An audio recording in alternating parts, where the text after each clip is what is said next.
भूले बिसरे साथियों, अनेकता में एकता की मिसाल बने भारतवंशियों। तमाम बोल भाषा जाति धर्म समुदाय को एक सूत्र में समाहित करने वाले हमारे मित्र, आप सभी को मेरी तरफ से कोटिशः। अभी आप लोगों ने सुना आपके द्वारा तो ये तो कृष्ण चर्चा इतनी बृहद है कि इसमें कितने भी अंदर जाते जाइए इसका अंत नहीं है। लेकिन ये कुछ यादवों से संबंधित, ये यादव के एक परिवार में रहे, यदुवंशी रहे, तो एक छोटा सा वृत्तांत मैं आपके सामने रखूंगा। एक यादव जी थे ब्रिजलाल की तरह, उनका नाम था गोवर्धन दास। अब कलयुग आ गया, गोवर्धन दास उनका नाम था, लेकिन कलयुग में लोग जहां धन देखते हैं वहां टूट पड़ते हैं। तो उस गोवर्धन दास में से धन को काट के निकाल दिया, छोड़ दिया गोवर्धन। धन को निकाल लिया इस कलयुग में और छोड़ा क्या?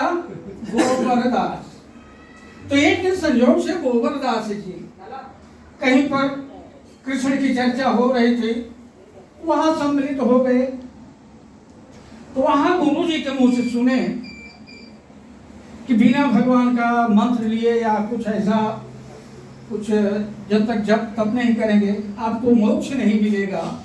बस और ब्रिजलाल जी को ये सवार हो गया कि हमको मंत्र लेने लेना, बिना मंत्र के हमारा बेड़ा पार नहीं होगा। अब वो भागे गए गुरु जी के पास। और गुरु जी उस समय गांव में जानते ही हैं कि लोग लोटा लेके जाते हैं, तो गुरु जी लोटा लेकर के आ रहे हैं और यादव जी पहुंच गए। गुरु जी हमको मंत्र दे दो। गुरु जी ने कहा रुको जरा हाथ मुंह धो ले, तो तुमको मंत्र दे देता हूँ, रुक जाओ। बोला ऐसा कुछ नहीं गुरु जी, हमको पहले मंत्र दे दो, बाद में अपना लोटा और ये सब धोते रहो, हमको मंत्र दो, हमको जल्दी है। तो गुरु जी परेशान हो गए उससे, तो कहे अच्छा एक काम कर, जा अघमोचन का जाप कर, तेरा जो है कल्याण हो जाएगा, मोक्ष भी मिल जाएगा। अब यादव जी तो खुश हो गए कि हमको मिल गया। अब क्या मंत्र मिल गया? अघमोचन करते हुए इतनी तेजी से चले कि हम कितने जल्दी जा करके अपनी पत्नी को बता दें कि हमको मंत्र मिल गया है, मेरा मोक्ष होके जाएंगे। अभी जा रहे थे, रास्ते में एक डगर था पड़ा था, ठोकर लग गई, ठोकर लगी, गिर गए। और गिरने के बाद उनका मंत्र शरीर के लिए बंद हो गया।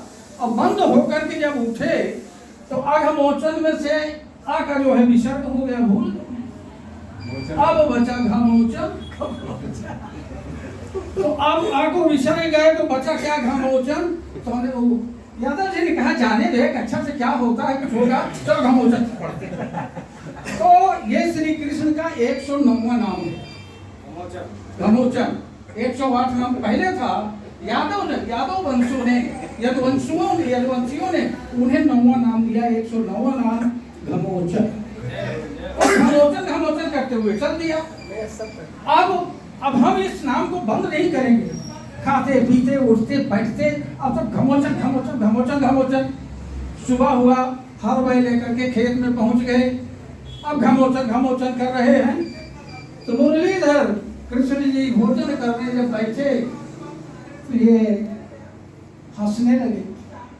तो इनकी पत्नी रुक्मिणी ने कहा अरे भोजन करते ही आपको हंसी क्या, किस बात की आ रही? तो मुरलीधर ने कहा अबे तुम सुन लोगे तो तुम भी हंसोगी। अरे बोले बताइए। तो बताया कि मेरा एक भक्त ऐसा आ गया है, ऐसा नाम रख दिया है घमोचन। उसी का नाम याद करके हमको हंसी आ गई। तो लक्ष्मी जी ने कहा कि भाई जब अगर ऐसा भक्त है तो उससे मिलना चाहिए, मिलवा दीजिए। तो कृष्ण ने कहा कि भाई ऐसी तुम्हारी भी इच्छा, मेरी भी इच्छा है कि उस भक्त से मैं मिलूं। तो दोनों जो है ब्राह्मणी का भेष बना करके पृथ्वी पर आए, मृत्युलोक में आए और पहुंच गए उस किसान के पास, यादव जी के पास। यादव जी खेत की जुताई कर रहे हैं और घमोचन नाम जप रहे हैं, उसमें नहीं वो कमी हुई। पर नजदीक पहुंचने के बाद कृष्ण भगवान ने कहा कि मैं यही एक गड्ढा है, इसी में छुप जाता हूँ, तुम जाके पूछो कि किसको जप रहा है। बोले ठीक है, अब छुप जाइए। कृष्ण भगवान एक गड्ढे में छुप जाते हैं। वो पहुंची कहाँ? यादव जी के पास। हे भैया ये घमोचन क्या है? हे भैया बता दो घमोचन क्या है? लेकिन अब वो बंद क्यों करे? उसका तो मंत्र खंडित हो जाएगा। कई बार हो गया, पूछते तंग आ गए। वो यादव तंग आ गया तो कहता है तुम्हारे भता का नाम है, जाओ। तब उनको लगा कि ये तो पहचान गया, ये तो हमें पहचान लिया, ये सचमुच में पक्का भक्त है। तो अब वो फिर अपना शुरू कर दिया, घमोचन चारों तरफ। उसका पाठ फिर चालू हो गया। ये पहुंच के गई बोली मुरली तब, अरे आप यहाँ बैठे पहचान लिया हमें। अरे बोला फिर से जाके पूछो आखिर तुम्हारे भतार हैं वो है कहाँ? बोली फिर पहुंचे। अब उसका पाठ जो है जब चल रहा है घमोचन कई बार, हे भैया अगर मेरे उनका नाम ऐसा है तो है कहाँ, वो कहाँ है? अब जय बार घूम के आता तो कई बार उतनी बार वही सवाल। कहता है परेशान मत करो, उसी गड्ढे में जाकर ढूंढो, वही गड्ढे में जाओ, यहाँ क्यों परेशान करो, जाओ वही ढूंढो। वहीं से कहती है प्रभु निकल आएगी और चले आएगी। हमको भी पहचान गया, आपको भी पहचान गया, आइए इसे मोक्ष का रास्ता बताइए।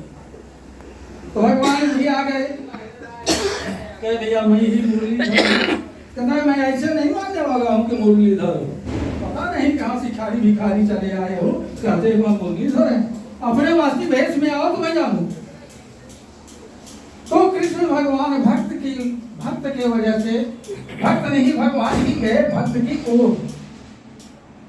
तो कृष्ण भगवान को अपना स्वरूप, अपने पूरे स्वरूप में आना, आकर के दर्शन देना, दर्शन दिए। तब भी उसने कहा कि एक वरदान और दे दो, मुझे जब भी कलयुग में जरूरत हो बुलाओ तो आप हमें जरूर मिलना। तो उस समय कृष्ण ने कहा कि मैं जन जन में विद्यमान रहूंगा, जब भी बुलाएंगे मैं हाजिर होऊंगा। उसी की देन है, उसी वरदान की देन है कि हम आप सभी यहाँ इकट्ठे हुए। अब उस यादव उस बाल की बात पर जाइए, कम से कम उसकी मदद करना अपना धर्म है कि नहीं? अपरोक्ष रूप से हम मदद किसकी करना चाहते हैं, लेकिन आप सबको इकट्ठा करने वाला, सबको एक सूत्र में बांधने वाला वो गोबरदास है। तो गोबरदास, लेकिन इतने लोगों को इकट्ठा करके एक सूत्र में बांध देना ये छोटी बात नहीं है। और अगर इतने, जैसे एक आदमी ने आपको बांधा, इतने लोगों को अगर हम बांध लें, अपनी नाव पार हो सकती है कि नहीं? पार हो सकती है। तो इसलिए मैं आप लोगों से अगर कहें तो मैं सारी रात इसी तरह से मेरे पास में बहुत ज्यादा है स्टॉक है। मैं एक रूप से कृष्ण रास रहस्य कम से कम 1200 पेज की किताब लिखा हूँ, मैंने वो लिखा है। तो कहेंगे तो रात भर में चलता रहूंगा। समयाभाव को देखते हुए एक बार फिर से मैं चाहूंगा कि आप लोगों से रिक्वेस्ट करूंगा कि उन्होंने उनसे कहा, वो वहां गए, ये सब मतभेद भुला करके आज के बाद यह नहीं सुनने में आए कि उन्होंने ऐसा कहा। हम जो है 5 अंगुलियां, 5 को बांध के एक मुट्ठी बना लीजिए, उसमें हमारा आपका धन्यवाद। आप लोगों ने हमें सुना।